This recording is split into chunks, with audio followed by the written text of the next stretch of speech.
السماء جلالا فأزيد أسراب الغيوم جمالا وألون وكذلك أوحينا إليك روحا من أمرنا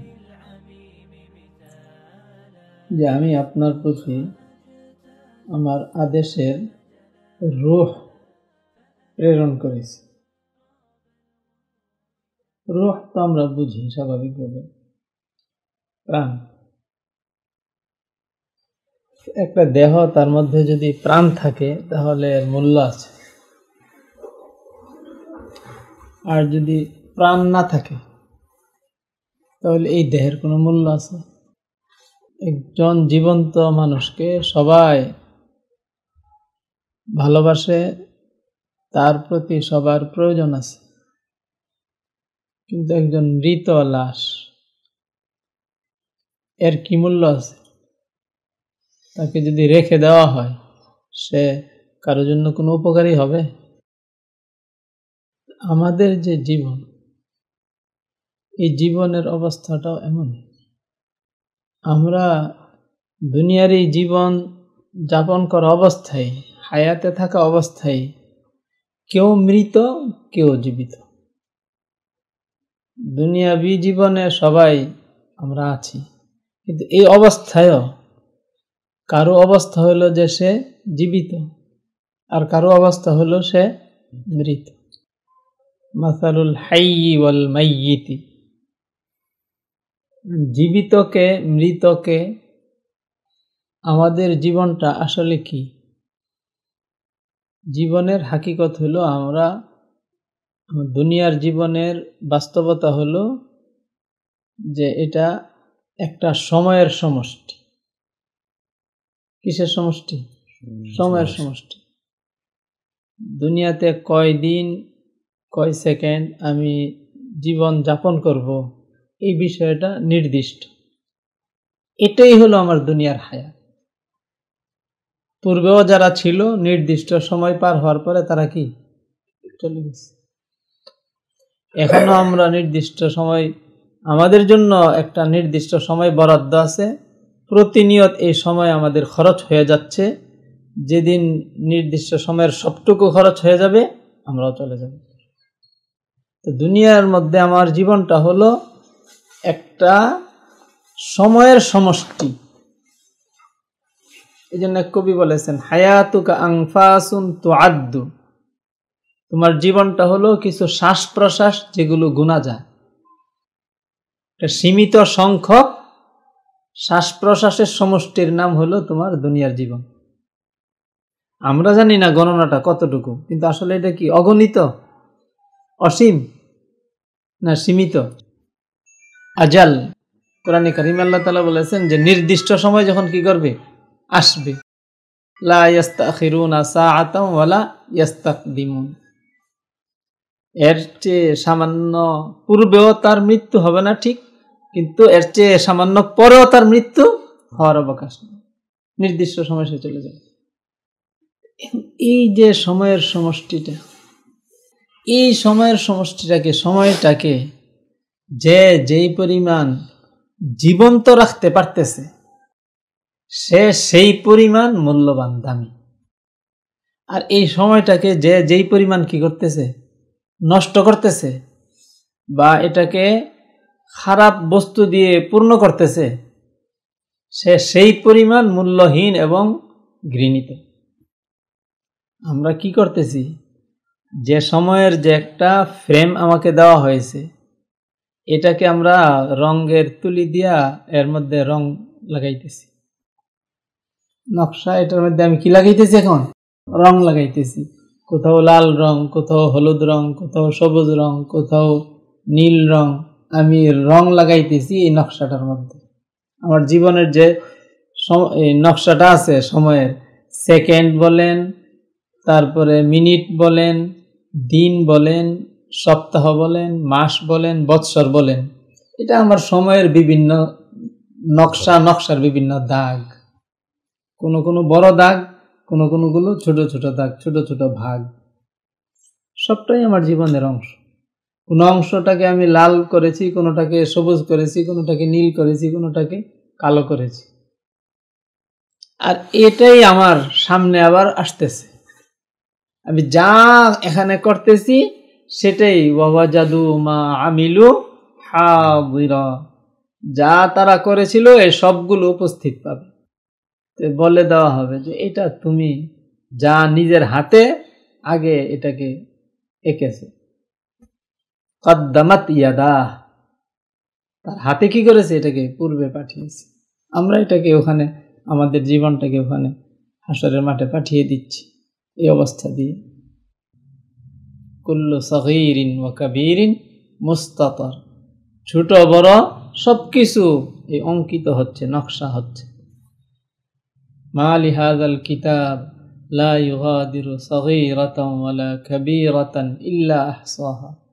বিস্মিত হয়ে সবাই বলবে যে কি আশ্চর্যজনক এই রেজিস্টার, ছোট বড় কোনো কিছু বাদ রাখেনি। ছোট থেকে ছোট, বড় থেকে বড়, কোনো কিছু এখানে বাদ থাকেনি। সব কিছু রেকর্ড হয়ে আছে, ভালো মন্দ সব। আমরা আমাদের জীবনের এই সময়ের এই ঘরগুলোকে আমরা পূরণ করতেছি। এখন দেখা যাবে কারো শরীর পুরাটাই কি আছে, মোটামুটি ভালো আছে, কিন্তু একটা পা নষ্ট, অথবা একটা জায়গার মধ্যে ফোড়া, এক জায়গা দিয়ে রক্ত বের হচ্ছে। কারো দেখা যাবে যে সে পঙ্গু হয়ে আছে, হাত পা কিছুই নেই। কেউ দেখা যাবে যে অন্ধ। এই জীবনটাই আসলে যদি আমরা খেয়াল করি, প্রত্যেকে একেবারে চিন্তা করি, তাহলে আমি নিজেই বুঝতে পারবো যে আমি কতটুকু সুস্থ সবল শক্তিশালী জীবিত মানুষ আছে, আর কতটুকু দুর্বল রুগ্ন অসুস্থ জখমওয়ালা হয়ে আছি। এটা প্রত্যেকে নিজে বুঝতে পারবে। আর কি পরিমাণ সময় আমি কতটুকু কিভাবে আমি ব্যয় করেছি। কারণ আমাদের চলার শুরু হয়েছিল কখন থেকে? মানুষ আসলে তার তো কোনো কি নেই, শেষ নেই। মানুষের কোনো শেষ আছে? আলমে আরওয়াহে আল্লাহ তাআলা সৃষ্টি করেছেন, সেখান থেকে আমরা চলা শুরু করে দিয়েছি। বাপের পিঠের মধ্যেও ছিলাম, আসলা বি আবাইহিম, হাদিসে এসেছে যে বাপের কিছু ছিল, পিঠে ছিল। তারপরে মায়ের গর্ভে ছিলাম, এটা তো অনেকটা দৃশ্যমানই। মায়ের গর্ভে ছিলাম, মায়ের গর্ভে ছিলাম। এখন আল্লাহ তাআলা দুনিয়ার মধ্যে আমাদেরকে রেখেছেন, সেই আমিই কিন্তু এখানে এসে আমাকে একটা অবয়ব, একটা দেহ, একটা পোশাক আমাকে দেওয়া হয়েছে। আমার দেহটা আমার একটা পোশাক, এখানে আমার একটা বাহন। এই সময়টা পার করার জন্য আমাকে এটা দেওয়া হয়েছে। নাকি এটা অনেক গুরুত্বপূর্ণ একটা আমার জীবনের স্তর। এই স্তরের উপরে আমার নির্ভর করে আমার পরবর্তী স্তরগুলো, পরবর্তী ধাপগুলো, পরবর্তী স্টেপগুলো আমার কি হবে, পরবর্তীতে আমি কি হব, এটার উপর নির্ভর করে। যেমন মায়ের পেটের মধ্যে দুনিয়ার জীবনে আমার দেহটা কি হবে, সেটা তার ব্যবস্থা হয়েছে কোথায়? মায়ের পেটে। ওখানে যদি আমার মায়ের পেটের মধ্যে যদি আমার কোনো অঙ্গ না থাকতো, এখানে আসার পরে অঙ্গ সংযুক্ত করা যেত? ওখানে যেই রূপ আমাকে দেওয়া হয়েছে সেই রূপটা নিয়ে আমি দুনিয়াতে এসেছি। কালো, তারপরে সুন্দর, লম্বা, খর্ব, মোটা, চিকন, যেমন সেখানে আমাকে বানানো হয়েছে, দুনিয়ার মধ্যে আমি সেভাবে কি হয়েছি। দুনিয়ার জীবনের পরে আমার যে পরবর্তী জীবনগুলো আছে, হাসরের মাঠ, কবর, জান্নাত, জাহান্নাম, সেই জীবনের মধ্যে আমি কেমন থাকব সেটা নির্ভর করে এই এখানে আমি নিজেকে কিভাবে গঠন করতেছি এর উপর। মায়ের পেটে গঠন এটা আল্লাহ তাআলা করে দিয়েছিলেন, সেখানে আমাদের কোনো কি ছিল না, হাত ছিল না। ইউসাউবিরুকুম ফিল আরহামি কাইফা ইয়াশা, তোমাদেরকে মায়ের গর্ভে উদরে যেভাবে ইচ্ছা তিনি কি করেছেন, আকৃতি দান করেছেন, আল্লাহ যেমন চেয়েছেন। এখানে আসার পরে এখন পরবর্তীতে আমার শরীর, আমার দেহ, আমার অবস্থা কি হবে এটা নির্ভর করে কিসের উপর? আমার আমলের উপর। কিসের উপর? আমার আমলের উপর।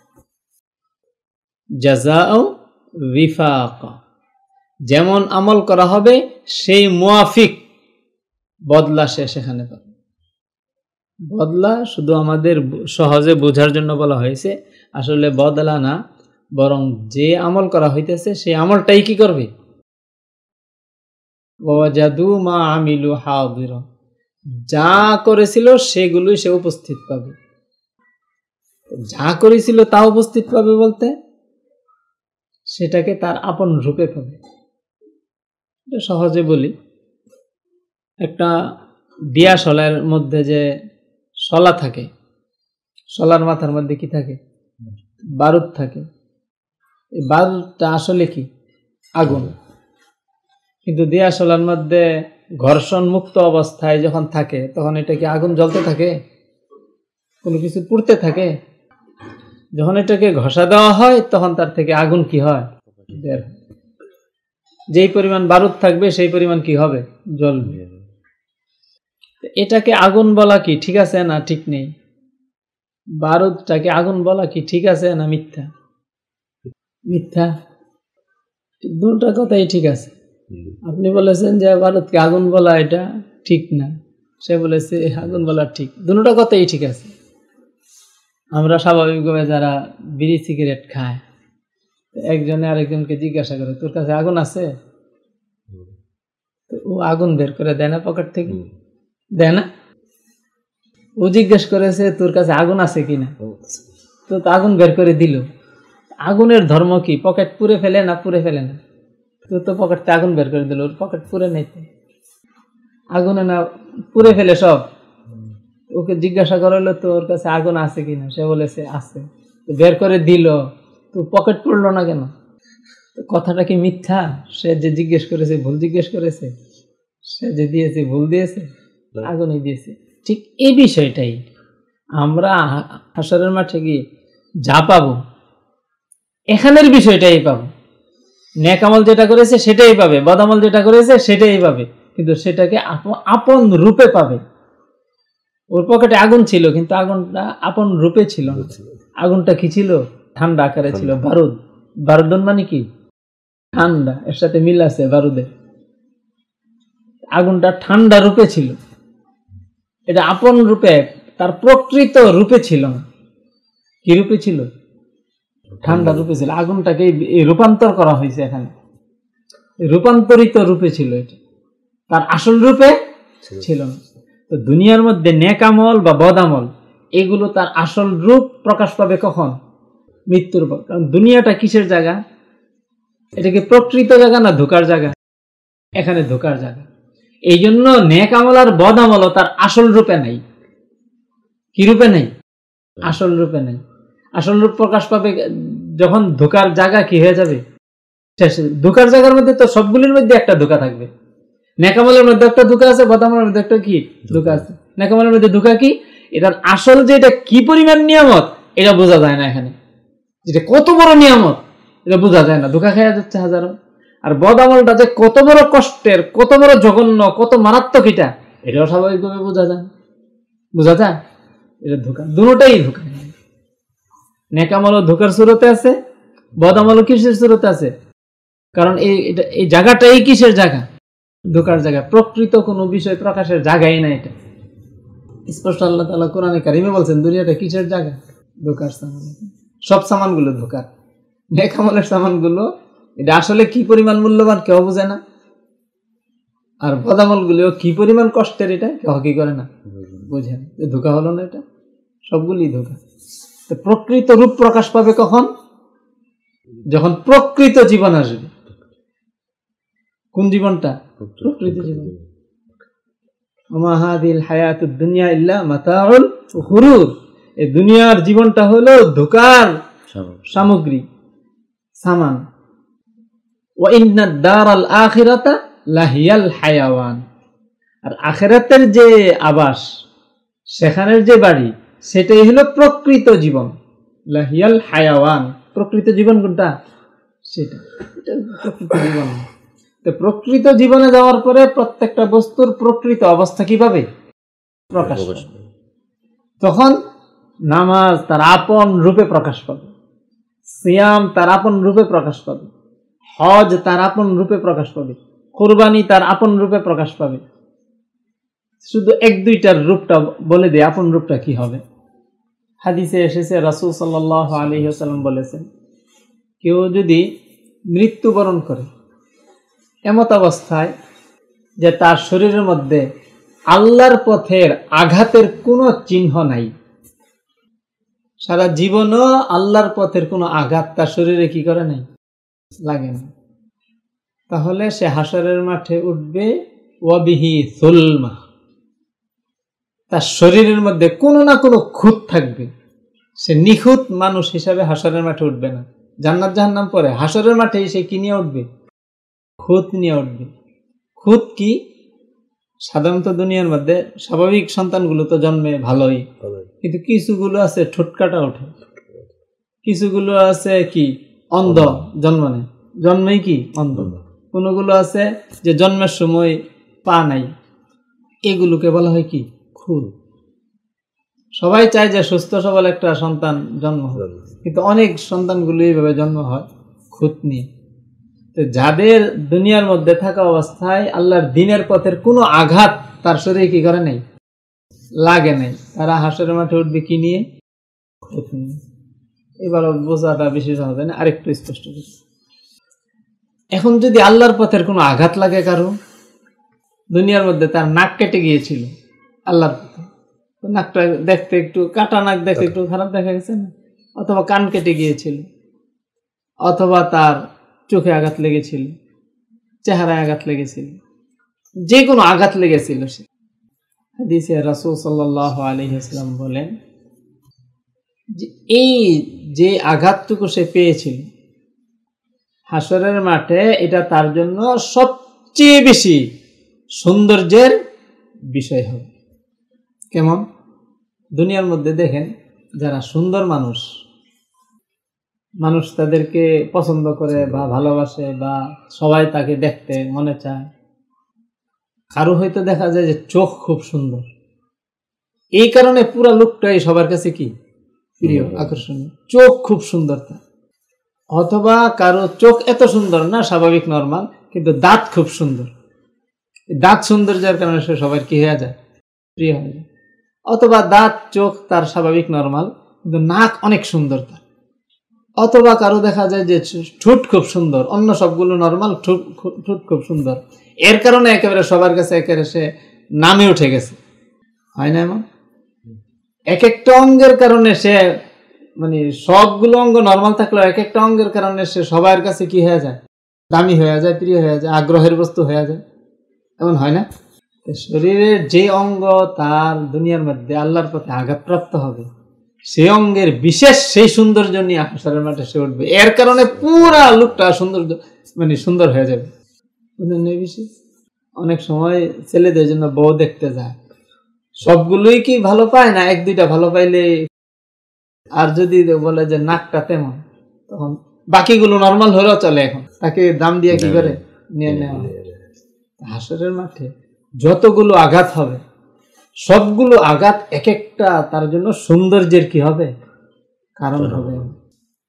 তাহলে বলেন একটা সৌন্দর্যই যদি থাকে, সব পুরা ব্যক্তিটা প্রিয় হয়ে যায়, তাহলে দুইটা যদি থাকে, সাহাবায়ে কেরামের কেউ কেউ কয়টা আঘাত শরীরে বরণ করেছেন? 70টা, 70-এর উপরে উহুদ যুদ্ধের মধ্যে। তারপরেও যুদ্ধের মাঠে টিকে ছিলেন, এই পরিমাণ আঘাত লাগতেছে, তারপরেও কি ছিলেন, টিকে ছিলেন। এগুলো কি আসলে তার সৌন্দর্যতাটা কোন পর্যায়ের হবে? 70টা পয়েন্ট যদি থাকে এমন আকর্ষণীয়, একটা থাকলেই কি হয়ে যায়, সে টপে উঠে যায়। আর 70টা যদি থাকে, এখানে তো এটা কষ্ট ছিল, তাই না? কিন্তু এর আকৃতিটা সেখানে কি হবে, এর সুন্দর। এখানে তো কষ্ট না, বরং চেহারাটা নষ্ট হয়েছে, আরো একটু কূপওয়ালা চেহারা, দাগওয়ালা চেহারা, এটা খারাপ দেখা যায় না, কিন্তু সেখানে এটা কি হবে, চিরস্থায়ী জীবনে এটা তার সৌন্দর্যের প্রতীক হবে, কারণ হবে। এই আঘাতগুলো যে না পেয়েছে, বরং সে কি থাকবে? দুনিয়ার জীবনের নেক আমলগুলো, এগুলো বাহ্যিকভাবে কষ্টের বা তার লস মনে হয়, কিন্তু সেখানে এইগুলো তার প্রকৃত রূপে যখন প্রকাশ পাবে, তখন সবাই আক্ষেপ করে, হায় আমরা কি বিষয়ে অবহেলা করলাম আর কি বিষয়ের পিছনে আমার জীবনটাকে ব্যয় করলাম। আলোচনা তো আমি একটু দূরে সরে যাচ্ছি মূল আয়াত থেকে। আয়াতের মধ্যে আল্লাহ তাআলা কি বলেছিলেন? যে আমি যে আমার আদেশগুলো দিয়েছি এগুলো হলো রূহ। প্রতিটা সেকেন্ড, এটাকে যদি আমি একটা কি ধরি, দেহ ধরি, তাহলে এই সেকেন্ড এটা কি আমার জীবিত না মৃত, এটা আমি নিজেই নির্বাচন করতে পারবো। আমি যদি এই সেকেন্ড আল্লাহর হুকুম পালন করি এই সেকেন্ডের মধ্যে কোনো, তাহলে এই সেকেন্ড এর মধ্যে আমি ভরে দিলাম কি? আল্লাহর রূহ। কি ভরে দিলাম? তাহলে আমার এই সেকেন্ড এটা জীবিত। আর যদি আল্লাহর নাফরমানির মধ্যে একটা সেকেন্ড কাটে, তাহলে এখানে আল্লাহর হুকুম আছে? এভাবে কাটতে সময়টা ব্যয় করতে আল্লাহ নির্দেশ দিয়েছিল? দেয় নাই। আল্লাহর নির্দেশের বাইরে যেই সময়টুকু ব্যয় হইল, এই সময়টুকু কি জীবিত না মৃত? মৃত। এই যে তার শরীর কিছু অংশ মৃত, কিছু অংশ জীবিত, কিছু অংশ মৃত, কিছু অংশ জীবিত। তো মৃত অংশ থেকে কি বের হবে? পচা দুর্গন্ধ, পুজ বের হবে। জীবিত অংশ সুস্থ আছে, কিন্তু এই যে পুজওয়ালা শরীর, এটাকে কিছু অংশ ভালো থাকলেও কে পছন্দ করবে? খালাতু আমালান সালিহান ওয়া আখারা সাইয়্যিআ, কিছু নেক আমল এবং কিছু বদ আমল, এই দুইটাকে একত্রিত করেছে। এই জন্য এখন যদি আমি চাই যে আমার দেহটা পূর্ণ সুস্থ হোক এবং সুশোভিত হোক, সবাই এর ঘ্রাণ পাক, তাহলে কি হতে হবে?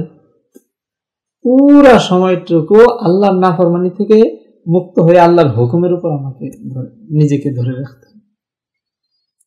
এরপরে জীবিত লোকেরাও সবাই কি নিজের জীবনে এক ধরনের উন্নতি করে না বিভিন্ন ধরনের হয়? এই জীবন আল্লাহর হুকুমের উপর থাকার পরেও কেউ আছে সহজ কোন নেকামল করতেছে, তারটাও জীবিত কোন রকম জীবন চলতেছে। কেউ আরো কঠিন নেকামলের মধ্যে নিজেকে ব্যস্ত রেখেছে, তার সময়টা জীবন লাভ করেছে, কিন্তু কোন ধরনের শক্তিশালী জীবন লাভ করেছে বলেন? আর অনেক শক্তিশালী জীবন। এইভাবে জীবন্তদের মধ্যেও কারো শক্তি অনেক বেশি, কারো শক্তি কি কম। যারা জীবন্ত তাদের মধ্যে এই বিষয়টা আল্লাহ তাআলা কার হাতে দিয়ে রেখেছেন? আমার নিজের হাতে দিয়ে। আমি আমাকে জীবিত বানাতে পারতেছি, মৃত বানাতে পারতেছি। এটার মালিক বানিয়ে দিয়েছেন কাকে? আমার। কারণ এটা নির্ভর করে কিসের উপর? আমলের উপর। আর আমলের এই এখতিয়ার, আমল করার সুযোগ, ক্ষমতা কে দিয়ে রেখেছেন? আল্লাহ তাআলা দিয়ে রেখেছেন। এই ক্ষমতাটা আমার না, কিন্তু আল্লাহ তাআলা দিয়ে রেখেছেন। আমি আমল করব বলে এই জন্য পুরা পৃথিবীর সবকিছু, চাঁদ, সূর্য, আকাশ, যত কিছু দেখি আমরা, নিহারিকা, সমস্ত এই যে গ্যালাক্সি মেলাক্সি যা কিছু বলা হয়, পৃথিবীর সবকিছু আমার জন্য কাজে নিয়োজিত করেছেন। যে তোমাকে একটু শক্তি দিলাম, একটু সুযোগ দিলাম, এটাকে তুমি যেন সঠিকভাবে কি করতে পারো, ব্যবহার করতে পারো। এই জন্য সারা পৃথিবীকে তোমার কি করে দিলাম? কাজে নিয়োজিত করে দিলাম। সূর্য কিন্তু আমার কাছে নিয়োজিত, আমার খাদেম, আমার গোলাম। কই আমি বললেই তো সূর্য চলে আসে না? কোনা যদি সূর্য তুমি বললে, প্রত্যেকে বললেই চলে আসতো, তাহলে এমন কুক্ষিগত করে দিলে তো তোমরা আবার সিন্ডিকেট করে কেউ সূর্য পাইতো, কেউ পাইতো না। এই জন্য এমন ভাবে কাজে নিয়োজিত করেছি যেন তোমরা ব্যবহার করতে পারো ঠিক না। সূর্য এই আলো দিচ্ছে, রোদ দিচ্ছে, ধনী গরিব সবাইকে সমানভাবে। এখানে যদি আল্লাহ তাআলা কি করে দিতেন? মানুষের আয়ত্তে করে দিতেন এটাকে, তাহলে জালেম যারা, তারা দুর্বলদেরকে এর থেকে ভোগ করতে দিত। এই জন্য বাস্তবে যেগুলো আল্লাহ তাআলা একেবারে আয়ত্তে দিয়ে দিয়েছেন এবং যেগুলি দেননি, সেই সবগুলোই মানুষের উপকারের জন্য করেছে। তাহলে পুরা সৃষ্টি কার জন্য? মানুষের জন্য। আর মানুষ কার জন্য? আল্লাহর ইবাদতের। পুরা সৃষ্টির যত বড় কিছু হোক, যত ছোট কিছু হোক, এই সবগুলোই কার জন্য? মানুষের জন্য। সবগুলো কিভাবে আমার উপকার করতেছে সেটা হয়তো সবটা আমরা কি করে এখন আবিষ্কার করে আমাদের শেষ হয়নি। ধীরে ধীরে মানুষ আবিষ্কার করতেছে। তেলাপোকা কি কাজে লাগে বলে? ময়লা আবর্জনা খেয়ে শেষ করে না? ময়লা আবর্জনা শেষ করে দেন, স্বাভাবিক নগদ যেটা দেখি, আপনি তো বলতেছেন গবেষণার পরে ঔষধ দেন, তো কোনো না কোনো উপকার এগুলোর মধ্যে আমাদের জন্য আছে, যেগুলোকে আমরা বাহ্যিকভাবে অনেকগুলোকে মনে করি ক্ষতিকর, সেগুলোর মধ্যেও কি আছে আমাদের উপকারী করে। পুরা সৃষ্টিকে আমার জন্য কি করেছেন আল্লাহ তাআলা? কাজে নিয়োজিত করে দিয়েছেন। সাখার আলাকুম মা ফিস সামাওয়াতি ওয়াল আরদ, আকাশমণ্ডলীয় পৃথিবীতে যা কিছু আছে সব তোমার কাজে নিয়োজিত করে দেওয়া হয়েছে। আল্লাহ তাআলা বলে দিয়েছেন। আর আমাকে বানানো হয়েছে আল্লাহর ইবাদতের জন্য। আসলে আল্লাহ এই ইবাদত নিয়ে কি করেন? সেটা তো আসলে কার জন্যই, আমার নিজের জন্যই। এত সুযোগ দেওয়ার পরে এখন যদি সে কেহ এই সুযোগের সদ্ব্যবহার করে নিজেকে মূল্যবান বানাতে না পারে, তাহলে সে কেমন হতভাগা, কেমন শাস্তির উপযোগী সে। সেটা সৃষ্টি তোমার জন্য নিয়োজিত ছিল, আর তুমি তারপরে সেই স্রষ্টা যিনি তাকে এগুলোকে তোমার জন্য সুযোগ হিসাবে দিয়েছিলেন, তারই বিরোধিতা করলে, তারই অবাধ্য থেকে আসলে, একটু কল্পনা করলে না, খেয়াল করলে না, চিন্তা করলে না। তাহলে আমাদের জীবন গঠন এটা কার হাতে? আমাদের হাতে। আমার প্রকৃত জীবনের গঠন এটা কার হাতে? আমাদের হাতে রেখেছেন। এখানে আল্লাহ তাআলা মাজবুরে মাহাত বানান নাই। এক দল ছিল কাদরিয়া, তারা বলতো আল্লাহ তাআলা যেভাবে করেন সেভাবেই হয়, মানুষের করার কোনো ক্ষমতাই নেই। এর বিপরীতে আরেকটা গুমরাহ দল ছিল, তারা বলতো যে মানুষই সর্বময় ক্ষমতার অধিকারী, সব ক্ষমতা মানুষের। এই দুটোটাই ভুল। মানুষের নিরঙ্কুশ ক্ষমতাও নাই, আবার একেবারে সম্পূর্ণ ক্ষমতাহীন কোনো শক্তিই তার নাই, এমনটাও না। আলকাহু ফিল বাহরি মাকতুফান সুম্মা ক্বালা লাহু ইয়্যাকা ওয়া ইয়্যাকা আন তাগরিকা। কাউকে হাত পা বেঁধে সমুদ্রে ফেলে দেওয়া হয়েছে, তারপরে বলা হয়েছে যে সাবধান, তুমি কিন্তু ডুবতে পারবে না। সে কি বাঁচতে পারবে? হাত পা বেঁধে সমুদ্রে ফেলে দিলে, এখন তাকে যদি বলা হয় সাবধান তুমি ডুবতে পারবে না, সে পারবে? এটা হলো মাজবুর। আল্লাহ তাআলা দুনিয়ার মধ্যে এমন ভাবে আমাদেরকে পাঠান। সমুদ্রে ফেলেছেন, সমুদ্রে তো ডুবেই যায়, কিন্তু হাত পা বেঁধে কি করেন নাই? পালান নাই। কি করেছেন? হাত পা খোলা রেখেছেন। তাহলে কি না ডুবে পারবে না?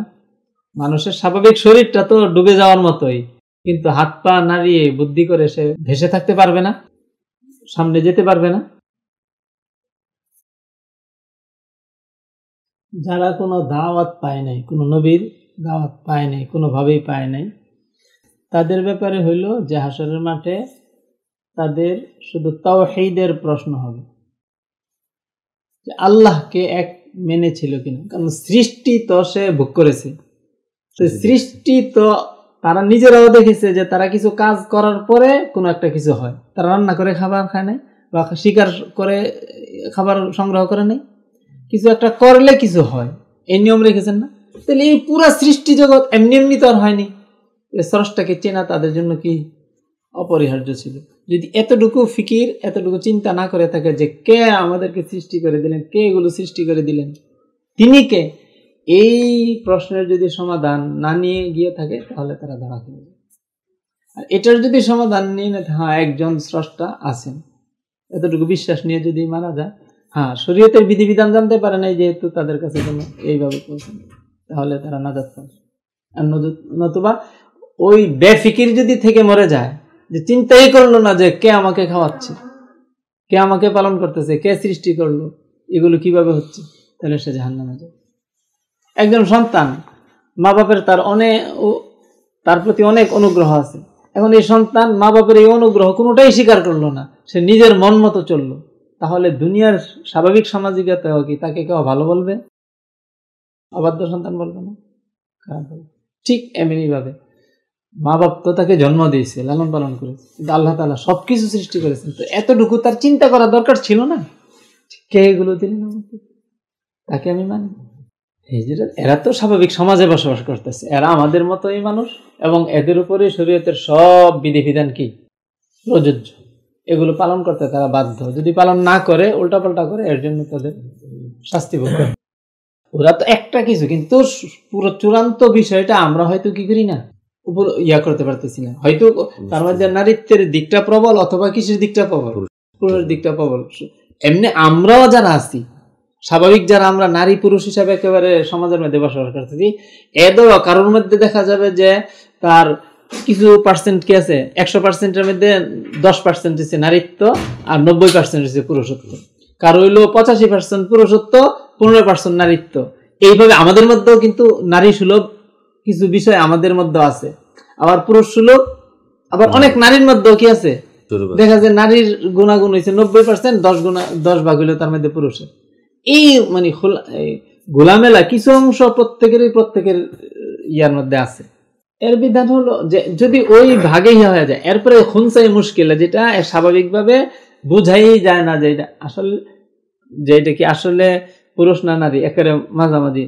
এটার ব্যাপারও ইয়া হলো যে সে খুনসাই মুশকিলা যেটাকে বলে, যেটাকে এই কোনো ভাগে কি করা যায় না, কোনোভাবেই ফেলা যায় না। ওদের ব্যাপারে বিধান হলো যে ওরাও তো কি মানুষ।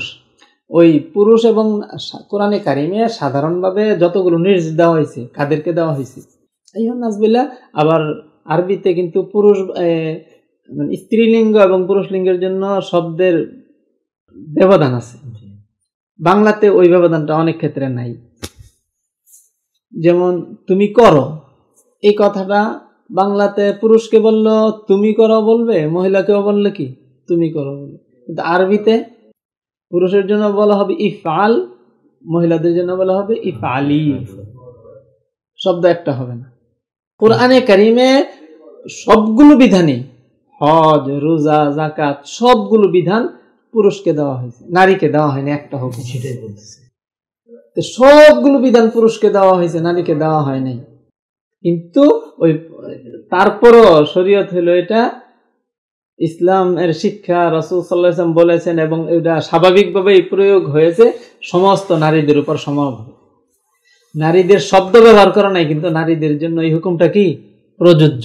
সুতরাং হিজড়ারা তো নারীদের চেয়ে ধরলে আরেকটু পুরুষের দিকে অগ্রসর, তো তারা এই হুকুমের অধীনে আসবে স্বাভাবিকভাবেই। আর এই বিধানগুলো হলো কাদের জন্য? বনি আদমের জন্য। তারা তো বনি আদম। আল্লাহ তাআলা জায়গায় জায়গায় এই নির্দেশগুলোর ক্ষেত্রে সম্বোধন করেছেন কাকে? আদম সন্তানকে। তার আদম সন্তান, তো আদম সন্তান না তারা? আদম সন্তান, আদম সন্তান হিসাবে তারা এই সবগুলো বিধানের আওতাভুক্ত। আদম সন্তান হিসেবে তারা বাইরে না। হ্যাঁ, কোথাও পুরুষ, স্বাভাবিকভাবে বাকি হুকুমগুলোর ক্ষেত্রে পুরুষদেরকে যেহেতু সম্বোধন করা হয়েছে, আর স্বাভাবিকভাবে মহিলারাও আর কি ছিল, অন্তর্ভুক্ত ছিল। তারপরে দেখেন, এটা তো হইলো তার আদম সন্তান, তারা অন্তর্ভুক্ত থাকবে না কিভাবে? ফেরেশতাদের মজলিসে আল্লাহ তাআলা কোরআনে কারিমে বলছেন যে আমি ফেরেশতাদেরকে নির্দেশ দিয়েছি যে কি করো, আদমকে সাজদা করো। আর ইবলিস কি আদম ফেরেশতাদের শ্রেণীর ছিল?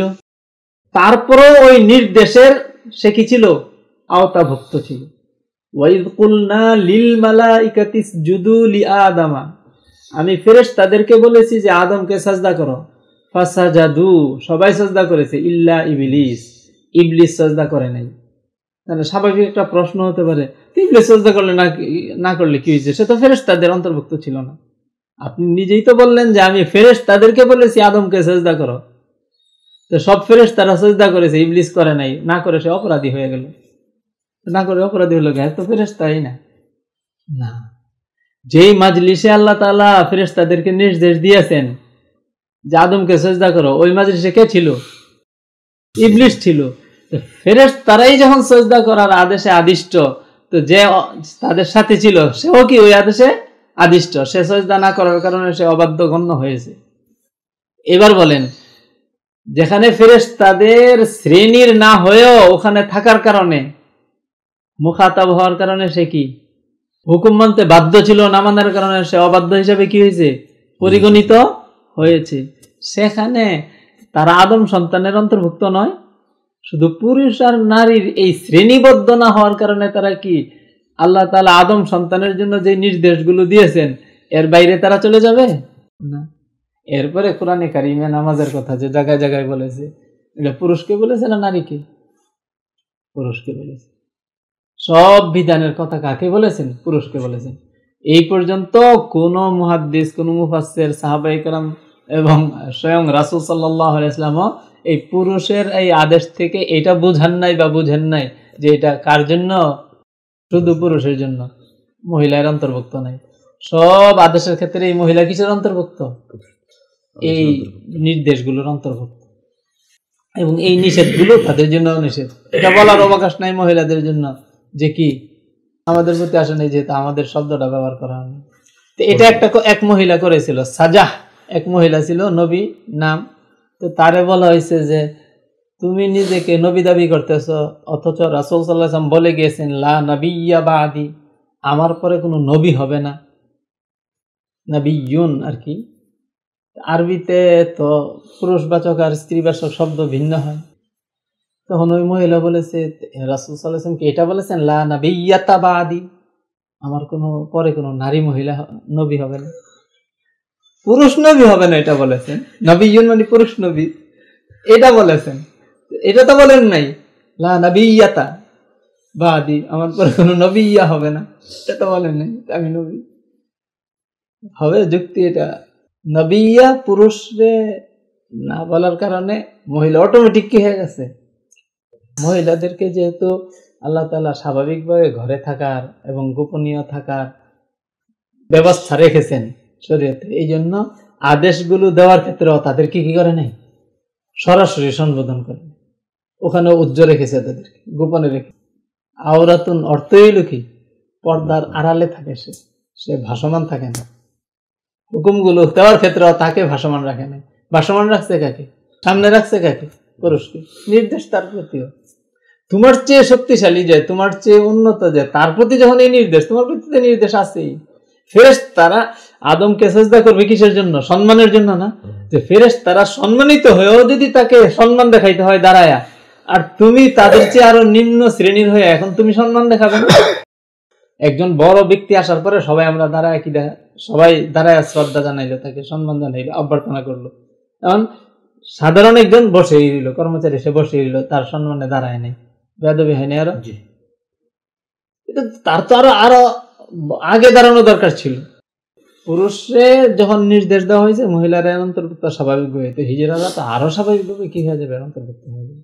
এদের কোনো অবকাশ নাই এই কথা বলার যে এরা এর আওতার বাইরে। এদের মধ্যেও যদি কেউ ইবাদত বন্দেগী করে আল্লাহরে, সেইভাবে ডাকে, একজন পুরুষ মহিলা যেমন আল্লাহর সান্নিধ্য, আল্লাহর নৈকট্য এবং আল্লাহর প্রিয় হতে পারে, তারাও সেই আল্লাহর প্রিয় হতে পারবে, আল্লাহওয়ালা হয়ে যেতে পারে। এই দরজা তাদের জন্য খোলা, তারাও মুকাল্লাফ, মানে শরীয়তের বিধান পালনের ক্ষেত্রে বাধ্য তারা। বাকি নিজেকে সংযত, এমনি মূল দাওয়াত শরীয়তের যে ফরজ ওয়াজিব সেটা তো তাদের কাছে পৌঁছেছে। তারা ইসলাম জানে না যে আল্লাহ তাআলা রাসূল সাল্লাল্লাহু আলাইহি ওয়াসাল্লাম যে শেষ নবী, আল্লাহ রাসূল সাল্লাল্লাহু আলাইহি ওয়াসাল্লাম যে কোরআন নিয়ে এসেছেন আল্লাহর পক্ষ থেকে, আল্লাহর আদেশ নিষেধের এই গ্রন্থ, এইগুলো তাদের জানা আছে না? এতটুকু তো মৌলিক জানা আছে। এতটুকু জানার হওয়ার পরে তাদের ফরজ যে দাওয়াত তাদের কাছে পৌঁছে গেছে। এখন তারা এগুলোকে নিজেদের, যদি তাদের নারীত্বের বেশি থাকে, পর্দা প্রসূত অনুযায়ী গিয়ে এলেম শিখবে, অন্য মাসালা মাসাইল শিখবে, জানবে, আমল করবে, এটা তাদের উপর ফরজ। হ্যাঁ, এখন হিতাকাঙ্ক্ষিতামূলকভাবে অন্যরা যদি তাদেরকে দিক নির্দেশনা দিতে চায়, এটা মুসলিম হিসাবে হিতাকাঙ্ক্ষিতা, এটাও একটা তার প্রাপ্য, সেটা তাকে করা যায়। যেভাবে যদি মহিলার আদল বেশি হয়ে থাকে তাহলে মহিলারা করবে, আর পুরুষের আদল বেশি হয়ে থাকলে পুরুষরা করবে। তারপরেও পুরুষ যদি পর্দা নিজের মেনটেন করে, নিজে তার দিকে না তাকায়া বা সে আকর্ষণ না নিয়ে শুধু দাওয়াত দিয়ে নিচের দিকে তাকিয়ে তাকে বলতে পারবে, সমস্যা কি? যে পর্দা করে স্বাভাবিকভাবে আমাদের সমাজে তারা পর্দা টর্দা করে না। কোনো পুরুষ যদি দাওয়াত দিতে যায় নিজেকে সংযত রেখে দাওয়াত দিতে পারবে, তার দিকে না তাকাইলেও তার সাথে ওই সম্পর্ক না করবে। আমরা মহিলাদের সাথে কথা বলি না, অনেক মহিলার সাথে, বেগানা মহিলার সাথে কেমনে কথা বলতে হয়, তার দিকে না তাকায় কুল্লিল মুমিনিনা ইয়াগুদ্দু মিন আবসারিহিম, দৃষ্টি অবনতা রাখবে, তার সামনে আমি দৃষ্টি অবনতা রাখবো, তার সাথে কথা বলবো।